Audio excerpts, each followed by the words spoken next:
Welcome to another episode of Beyond the Road, the transportation industry podcast where we talk all things transportation and logistics. Joining me today is Josh Rivers. Josh is the market update guru around here at Beyond the Road.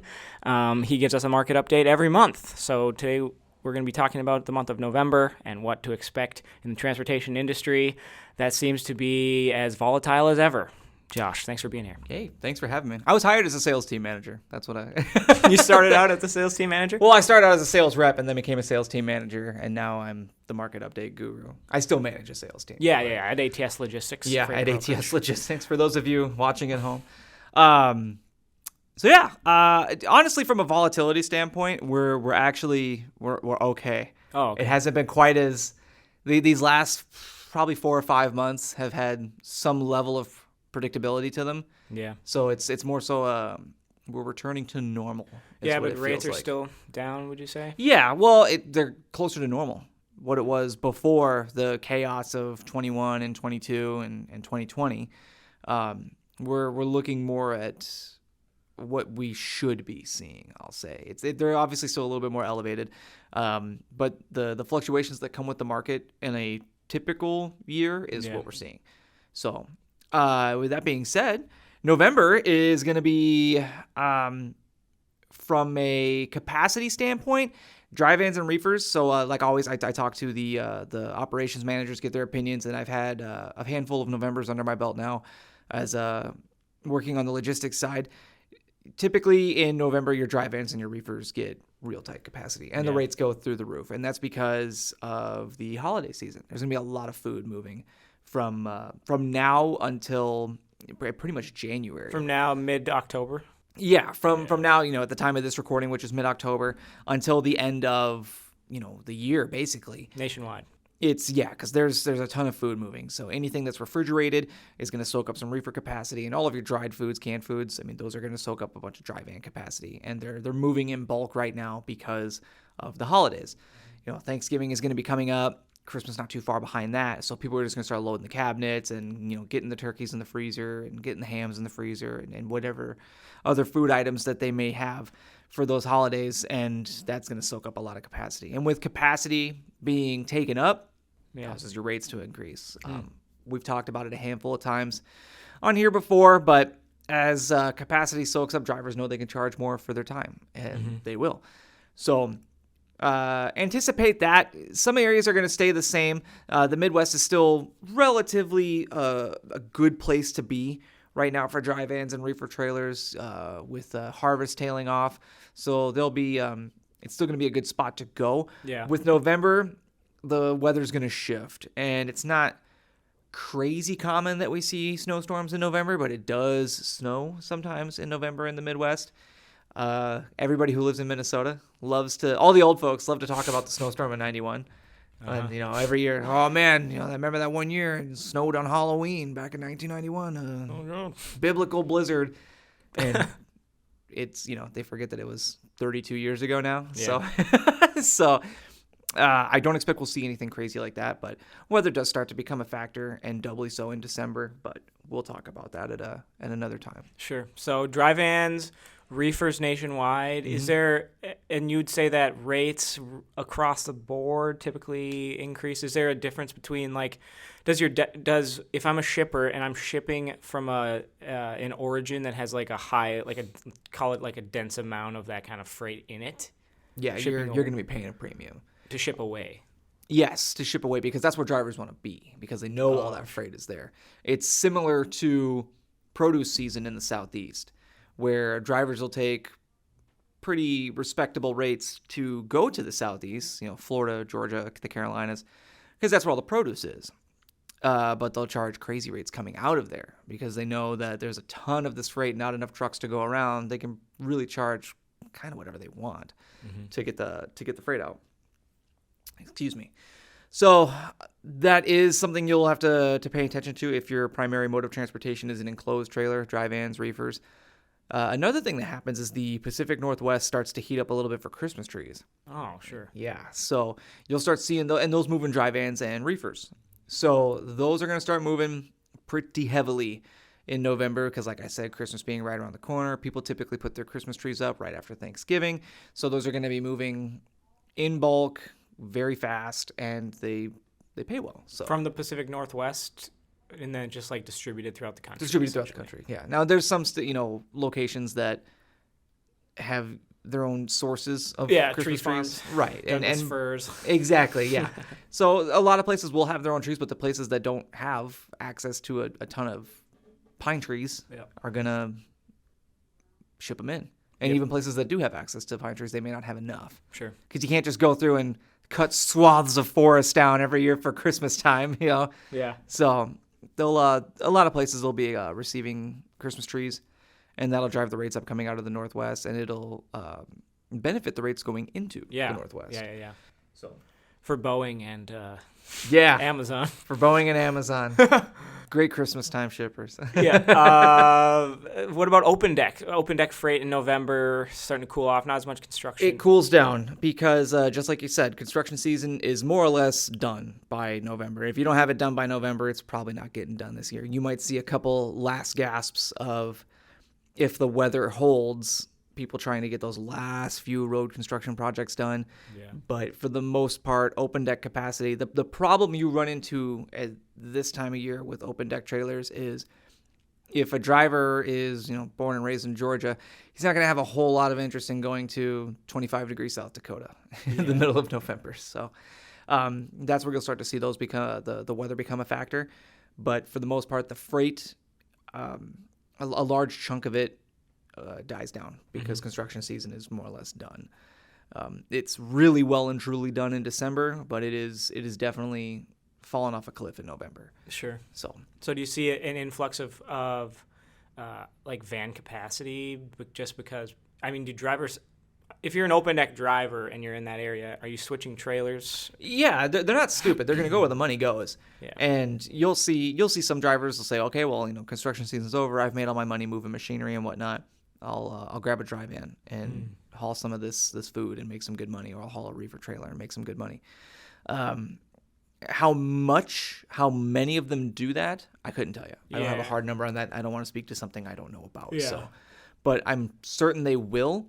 And what that'll do to open deck capacity, I mean, it's not going to impact it terribly. Yeah. I mean, sure, it's going to impact capacity in some parts of the country, but it's not gonna be a massive impact, if any. Right. November is also the time of year when daylight hours start to really shrink. Yes. Can you tell me about how that? I know it makes an impact on oversize. Overdimensional travel is going to become a significantly more challenging prospect in the fall and winter time because, like you said, of the daylight hours. There's a lot of states that have restrictions. In fact, I think all states have restrictions on when you can travel with oversized freight. And I believe we have a guide on the ATS Inc. website. So if you go to www.atsinc.com and go to our learning hub, we have guides on overdimensional travel that'll tell you when exactly you're allowed to travel in all 50 states, 49, because we're not shipping in Hawaii right now. So, but it'll give you an idea of when you're allowed to travel and how these daylight hours can impact you. The main reason being is if you're not allowed to travel after sunset, the sun sets at 5 p.m. these days, or it will be setting at 5, 6 o'clock at night in the coming months. It's going to obviously limit how far you can go with an oversized load. Yep. And it doesn't rise until 7, 8 in the morning. Right. It's really going to, you pretty much only have 8 hours of drive time every day. And you figure the time it takes you to start up, get on the highway, get ready to go, the time you want to make sure you pull over with enough time to spare and find a truck stop. You might have to stop 30 minutes to an hour before you actually need to stop. Yeah. There's days where you might only get 5, 6 hours of drive time. Yeah. And overdimensional freight typically doesn't move at as high a speeds as typical freight, so they might be only going 55 miles an hour. So there's days where your oversized load may only travel 200 miles. Yeah. So if it's moving 1,000 miles, a trip that should only take you 2 days is going to take anywhere from 3 to 5 days to get done. Yeah. So it's an unfortunate reality, and there's really nothing you can do about it. You just got to plan. The best thing you can do when it comes to oversized freight in the fall and winter is plan. Give yourself whatever time you need, add more to it, and just make your life as stress-free and easier as possible. And conveying that to your customers, right? Yeah. So your customer may not have as much of an understanding as you, the shipper, does. And lean on your providers, lean on your carriers, and ask them, is this feasible? My customer has this 11-foot wide piece that weighs 65,000 pounds, and he needs it there in 4 days, and it's 2,000 miles away. Is this doable? Probably not. Probably not. Yeah. And you might just want to get in front of that and give them a realistic timeline. So that's the best thing you can do when it comes to, and not just over dimensional freight. I mean, any freight in general, communication and timelines and giving yourself a buffer on both ends is going to make your life so much easier. I wonder how disruptive that is for companies that ship like a good amount of oversized freight. I wonder if I'm sure, after a while you'll learn that kind of thing. So I wonder if they adjust their The folks that are doing that schedules. regularly have enough experience to know what they're getting into when it comes to fall and winter time. It's typically the most often times we see problems with it is inexperienced receivers who make demands of, because sometimes the shipper is their customer or the receiver is the customer of your shipper, and they customers can be demanding in any form, right? From a restaurant to a department store to transportation to large pieces of equipment and everything in between. And there's no difference. Sometimes they say, hey, I need it here in 3 days. That's not possible. Well, I need you to figure it out. Yeah. Okay, well, you have to then go back to this person and explain to them, I know you said just figure it out. Here's what I figured out. Right. It's going to take 5 days. Yeah. Do you have any tips for that, for kind of facilitating those conversations? If you're like a shipper talking to your customer, how do you set those expectations? I've run into it a few times myself when I dealt with customers when I was a sales rep, and a couple of times when I was a manager coaching some reps through how to communicate this to their customers. And if we have a customer who's just being unreasonable, hey, I need this in 3 days. I don't know what else to tell you. And it legally cannot happen. And we will just show them the law and the guideline from the DOT or from whomever that says this is what you're asking for is physically impossible. It's you might as well be asking me to strap a jet engine to this truck. It's about that's about as realistic as what you're asking me for. Same thing goes for customers. We've had customers ask us for, well, I've got 3 25-foot pieces, or I've got 6 10-foot pieces. We'll just put them on a stretch trailer. Well, you can't do that. You can't just stretch a trailer because you wanna. Yeah. Because you want to save space. If it's divisible, it has to be divided. We bump into that on occasion, and the best thing you can do is just lay it out for them. This is what the law says. This is what the Department of Transportation says I am legally allowed to do. And some customers work with carriers who don't care. Yeah, that's just what it is. They'll drive after dark. They'll bend the rules to get the job done so they get paid more and get paid faster. And they'll try and throw that at you. Well, my last carrier did this. And it's like, yeah, well, your last carrier may not be around much longer if they keep doing that. So just being as upfront as you can with your customers, being as upfront about what you're allowed to do, what's physically within your control as you can. And if at the end of the day they still aren't having it, I mean, if you can close your eyes knowing you did everything you could, that's all that matters. Yeah, last month when we were having this conversation, we talked about how the influx of retail freight starts coming down the pipe this time of year, right about now. Yep. With companies stocking up, replenishing inventory levels for absolutely for shoppers, holiday shoppers. Are you seeing any of that happening? To a degree. I'm fortunate enough. I have a parent who works in retail. Oh, okay. And my mother works for a store that sells basically home decor, and I don't know what the legality is about saying the name of the store, so I just won't do it. Right. But she works for a store that sells home decor. The home decor store. A home decor store. That's all I'll say. And she's been mentioning that they've been receiving truckloads of Christmas items. Yep. Already. Yep. And at the time of this recording, it is, what is today? October 20th. October 20th. And she's, they're already getting truckloads upon truckloads of Christmas stuff to the point where the back room of the store is almost full. Yeah. So 'tis a season. Exactly. So it's going to start moving. It's already moving. Retail stuff is already moving. Stores are already gearing up to make sure the stores are the shelves are stocked for their Black Friday deals. And Black Friday has gotten weird now. It's to the point where it's not a day. Some stores will just tell you for the whole month of November, we got deals. Just get in here. Oh, my wife loves that. I hate it for myself because I'm that guy, right? The advertising was made for people like me with serious FOMO. So I've got a serious problem with that when they're like, yeah, this game you've been looking at. I mean, I'm gonna buy it anyways. Right? Yeah, exactly. I'm gonna pull the trigger sooner or later, so I might as well do it right now.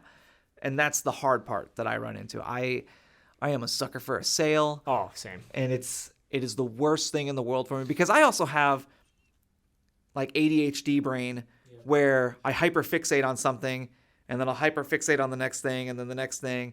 And if all the things I like are having deals at the same time, the next thing you know, there's like 46 boxes stacked on my front porch. Girlfriend's like, what the heck is all of this? And it's like, oh, don't worry about it. It's just getting inside. But yes, it's already happening. Product is already moving. They're loading up. And I think it has more so to do with the fact that these deals that companies are running now pretty much last the entirety of the month of November. And in some cases, they even go into December. I think it was last year I was looking at Target's Black Friday ad, and they're like, oh, yeah, Black Friday deals running from, I think it was like November 16th until the 28th or something like that. And it's like, what happened to camping out in front of the store in the good old days? You don't want to do that anymore. Freezing your butt off just to get 30% Not now off that a Amazon TV. drops stuff off with drones. Which is wild to me. Yeah. We're going to get to the point where you're going to buy pajamas off of Amazon and somebody's going to be putting them on you while you're dead asleep. What the heck? Shh, it comes with Prime. Like, That's a good idea. Run that up the flagpole at Amazon. They'll probably do that. Yeah, I shouldn't have said that because customer Bezos is going to hear it and be like, get on it. You're going to steal that.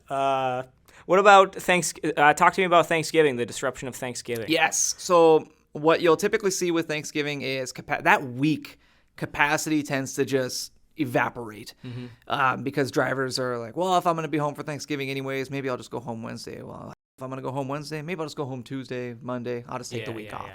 And that's typically what happens. They take the week off. Good for them. They've earned it. You got the money saved up. Do it, dude. I would do it if I could. Same. So I can't blame them. The drivers who do stay on the road are there for one reason, and that reason is money. So they know they're going to get paid a premium, and that's what they're going to expect. So the week of Thanksgiving, if shipping costs matter to you, get your freight out the week before. Yeah. Just get it out the week before. That's the best advice I can give you. If you don't want to deal with that, ship everything the week before, ship nothing the week of. Save you a bunch of time, money, and hassle. If you can't avoid it, just be prepared to spend money. That's all I can say. Be prepared to spend money. Plan ahead with your providers. Talk to your carriers. Talk to your brokers. Talk to whomever it is you're working with. I'm going to have, we're expecting this kind of volume the week of Thanksgiving. If you can plan that far ahead. Yeah. But just get it in front of them as soon as you can because it's going to only benefit you. The week after Thanksgiving also tends to get a little weird because people are just reluctant to get out of the house. So don't think you can plan an 8 a.m. pickup the Monday after Thanksgiving and everything's going to go fine. Yeah. It's hard to get drivers moving, and it'd be hard to get me out of the house. If I had a week off, and I would probably be late to work that Monday. But that's what you can expect. Capacity tends to return to normal sometime in the middle of the week following Thanksgiving, and that's typically following any holiday. We typically see a return to normalcy the following week about midway. That's when things tend to get better. Outside of that, is Thanksgiving another opportunity for miscommunication between a shipper and the receiver of a shipment? Oh yeah, absolutely. We're like, we're closed. Yeah, absolutely. that day. Absolutely. Don't try and move freight over Thanksgiving. I mean, that it's either not going to happen or it's going to be astronomically expensive. So it's just don't do that. As far as communication, as a shipper, you should reach out to your receivers and see what their hours are, but that's also the carrier's job, right? So if I were you, I would make sure that you're putting that responsibility on your broker and on your trucking company that you're using, and make sure that they're doing their due diligence. Yep. Hey, reach out to this guy. I don't know what their hours are for the holiday. Double check and see if they're open to receive or not, and plan with them accordingly. That's what your trucking. If you're working with a good carrier, a good broker, a good trucking company, they should be doing that for you. if you're allowing them to do so. I know some customers like, hey, don't call them. I'll take care of it. Run it all through me. To each their own. But the good ones know to reach out to receivers and set up deliveries and get their hours, and then they plan ahead. And that goes into pricing too. So. Yep. And there are oversize restrictions over Thanksgiving. Oversize travel. Yes. You can't do it. Yeah. It's like and it varies state by state, but for the most part, they just don't let you do it. Yep. For the day of, it's like is it the largest travel holiday of the year? I think you're right. I think I remember seeing somewhere that one and Christmas. And then I think 4th of July is also in there as far as the big three for traveling holidays. Yeah. Any tips for companies as we round out 2023, what has been an interesting year, to say the least? Yeah. Tips. Yeah, tips, tricks. Yeah, it's as good now that things are kind of returning to normal, it's as good a time as any is to evaluate your network. Take a look at the providers you have, who's doing a good job for you, who's not, who's been begging for a chance. Might be time to give them a chance. Who's the folks that have been really doing good for you, it might be time to increase their load volumes. The folks who have been doing a pretty poor job, but you didn't really have a choice because these past few years have been really tight and you just wanted the capacity. Might be time to cut ties with a few carriers and bring on a couple of new ones and really show some appreciation to the guys who have done a good job for you. Yeah. This is going to be the best time to do that. As we return to a level of normalcy and service and price start to walk a little bit more hand in hand, it's a good time to take a look at who's done well for you and really do some reflecting over your network and weed out the ones who were just there for the wrong reasons and really appreciate the ones who did a good job for you and were there for the right ones. Do you see a fair amount of RFPs and RFQs in first quarter of 2024? First quarter? No, I Or typically see them right now in to end the Q4. year. Oh, okay. Yes. Right now, we're going to start seeing a lot of RFPs because this is when shippers want to get their RFPs out so they can get them in place for 2024. So that when January 1 of 2024 hits, the rates are live, the freight is tendered, everything goes smoothly. So you're typically seeing that right now. Not to say that you won't see it in first quarter. First quarter of 24 you do see some RFPs. You kind of see them all throughout the year. I've talked to shippers that run RFPs in April, in May. So to each their own. It depends on your industry too. Yeah, it depends on your industry too. If if your peak season is say late summer, September, August, then you might run your RFP in April, May, so that you can get it all buttoned up by June, July, and that way when your peak season hits, you're good to go. Right. So, that's the gist of it, man. Cool. Well, nothing super crazy. There's another holiday in November. Veterans Day. Yes. That's a big deal. That's a federal holiday. It's a big deal. I don't expect it's going to impact your capacity all that much. Yeah. I'm a veteran. I think it's a big deal, but we're not closed on I don't think we're. No, I'll be open. Here. Yeah. I'll definitely be here. So trucking companies will be running on Veterans Day. Yeah. There goes my free lunch. Thank you for your service. Oh, please. By the way. Okay. Thanks, Josh, for coming to help this month. And we'll see you again in December or November. Talk about December, hopefully. Like clockwork, man. I'll be back. Yep, dependable. Okay, well, you have been listening to Beyond the Road, the transportation industry podcast produced by Anderson Trucking Service.